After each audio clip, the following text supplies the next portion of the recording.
and welcome back to Beyond Wrestling and to my predictions for WWE SummerSlam 2026. And yeah, this is kind of looking like a really fun card. Obviously, SummerSlam these days split over 2 nights.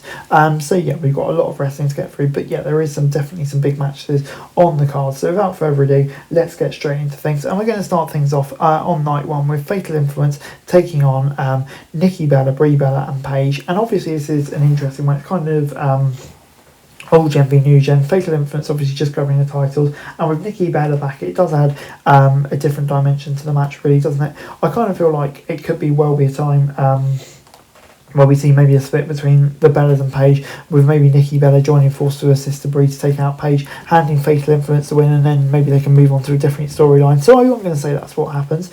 Moving on then to Gunther against Nick Aldis. And yeah, I'm so interested for this match because obviously Nick Aldis is a very accomplished wrestler, but since he's been in WWE, we've only ever known him as General Manager Aldis, but not anymore. And yeah, will he still go? Are they going to have like a serious wrestling match, or is Gunther just going to absolutely destroy him? I think Gunther will get the win, but I hope we get a really fun match, and we can see what Nick Aldis can actually do on one of the biggest stages in WWE, because he deserves it. But I'm going to say Gunther will get the win here. Moving on then to another 6-man tag match, Usos and Fatu versus Keys, Knight and Sikoa. And yeah, this is another interesting one. Obviously, you kind of got uneasy alliances all over the place with Fatu and the Usos. Sikoa, will he join the Bloodline or not? I don't know, I feel like there's several different ways this can go, maybe with a turn or whatever, but I just feel like, yeah, Usos and Fatu, I think they're kind of the biggest team there. Whether Sikoa helps them out or not and rejoins the Bloodline, I don't know, let's see, but I think it'd be Usos and Fatu who get the win. Moving on then to Brock Lesnar against Obafemi inside Hell in a Cell. And yeah, it feels like this has to be the one where Obafemi finally gets this big win over Brock Lesnar inside Hell in a Cell. It would be definitely a hell of a moment if he could put it off, and I really, really hope he does.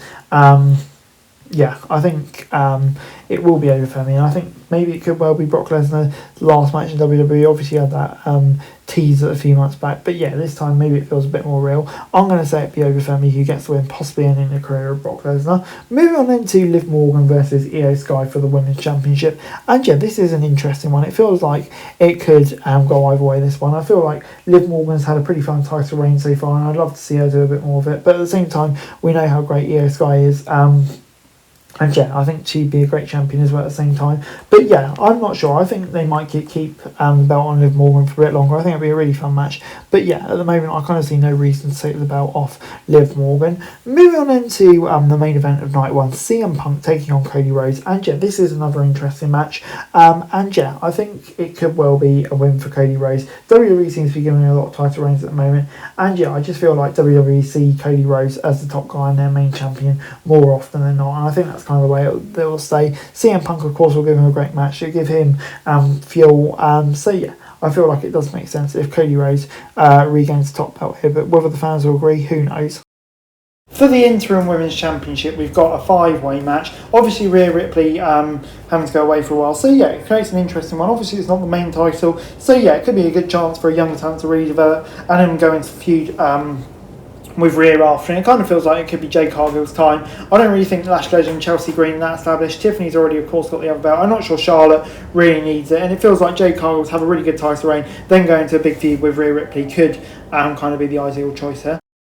We've then got Trick Williams taking on Baron Corbin for the United States Championship. And yeah, this is an interesting one because obviously Baron Corbin just come back into WWE and seems to be getting a pretty decent push straight away. But at the same time, I don't feel like he should just romp into WWE and take the title off Trick Williams straight away. I think Trick Williams had a really fun title reign, and I don't want to see him lose the belt just yet. So I'm going to say it will be Trick Williams who earns the retention here. Moving on into Finn Balor versus Sami Zayn in a World Championship and One Contender match. And yeah, this is an intriguing one. I feel like it kind of suits Sami's character more if he loses this one to kind of fit into the whole world against him character.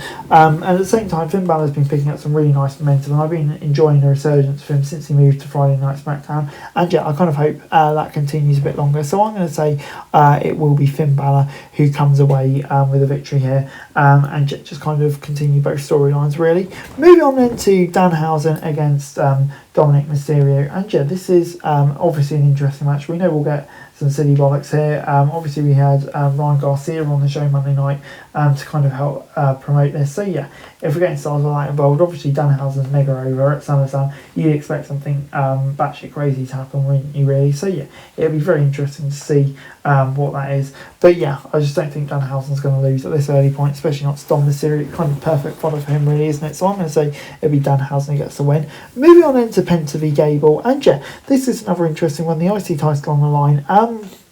And yeah, I kind of feel like we got to a point where Penta's title reign has maybe stalled a bit. I haven't really been too enamoured of what she's done lately. It hasn't been bad, but at the same time, yeah, it just feels like it could have been better. I think WWE really wants to take advantage of Chad Gable's popularity since obviously being revealed. So yeah, I feel like it could be the perfect time to give Gable a big title win. So I'm going to say that Chad Gable will get the win here.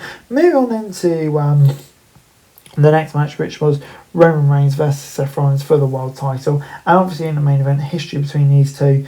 Yeah, it's very, very interesting, this one. I feel like it could be a really intriguing match. At the same time, is Seth Rollins going to defeat Roman Reigns in the main event of a big show? Personally, I'm not convinced. I feel like Roman Reigns will retain, but it will be a brutal match full of history.